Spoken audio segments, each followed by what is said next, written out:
They waited upwards of 10 minutes. Certain Dante could not escape, the gendarmes released him. They seemed awaiting orders. The orders came. "Where's the prisoner?" said a voice. "Here," replied the gendarmes.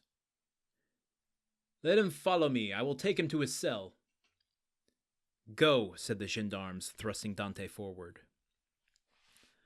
The prisoner followed his guide, who led him into a room almost underground, whose bare and reeking walls seemed as though impregnated with tears.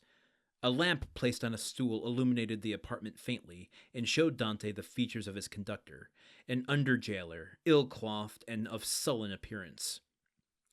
"Here's your chamber for tonight," said he. "It is late and the governor is asleep. Tomorrow, perhaps, he may change you. In the meantime, there is bread, water, and fresh straw, and that is all the prisoner can wish for. Good night."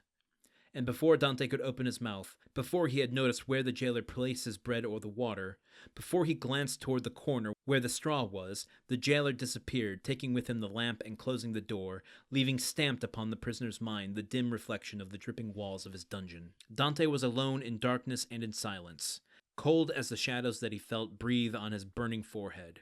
With the first dawn of day, the jailer returned, with orders to leave Dante where he was. He found the prisoner in the same position, as if fixed there, his eyes swollen with weeping. He had passed the night standing, and without sleep. The jailer advanced. Dante appeared not to perceive him. He touched him on the shoulder. Edmond stared. "Have you not slept?" said the jailer. "I do not know," replied Dante. The jailer stared. "Are you hungry?" continued he. Okay. How would you react if you are thrown into a prison like this, a dungeon-like prison? Would you just stand up straight all night, staring and weeping, in shock? I mean, Dante's in shock here, right? He doesn't know what's happening, why it's happening. It's contrary to what he's heard and thought was happening. This is a true nightmare. Being thrown into a jail on little evidence that you had committed a crime, if any evidence at all. I mean, just wrongly imprisoned and in a prison of this state. Yeah, I would spend the first night weeping as well. But this jailer also just seems like, I don't know, he doesn't seem too... All right, listen, I'm not trying to have sympathy for jailers here, but as far as like how some jailers are, guards and stuff are depicted in media, like always beating and being shitty to the prisoners, he's at least like, yeah, here's some food and water and some fresh straw, so like you can eat and sleep until tomorrow. Of course, Dante's like, no, I can't. I have no appetite. I'm not going to sleep tonight. I mean, he's not saying that. He's not even aware of that, really. But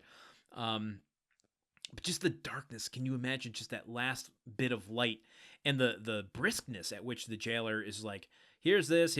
Okay, we'll see you in the morning. And then, like, just taking the lamp before Dante even orients himself. Man, that's discombobulating. And talk about just, like, watching trauma set in, in real time. That's rough, man. And I just wanted to point out, too, that Dumas, in writing this, like, you've got all of these character descriptions and the qualifiers to the dialogue and stuff, but here he's, he often calls Dante, young man, or the mate of the ship, or, he calls him Dante, Edmond, that sort of stuff. For the first time, Dumas is saying the prisoner followed his guide. He's calling Dante the prisoner. There's no question now that Dante is a prisoner. And that was just a subtle way of like really getting that locked in. Yeah, we're in a new situation now.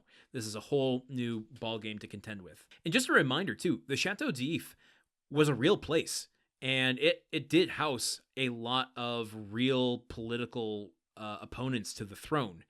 And over its 300-year history, some real people. For instance, one of the most famous was this Count de Mirabeau, who Honoré Gabriel Riquetti, Count of Mirabeau, was a prominent figure in the early stages of the French Revolution, and he was a speaker and really was able to, get a rise out of people and speak them up into enough of a fury to want to revolt and stick up for their rights and take down the monarch. So once he was captured, he became a prisoner of the Château d'If.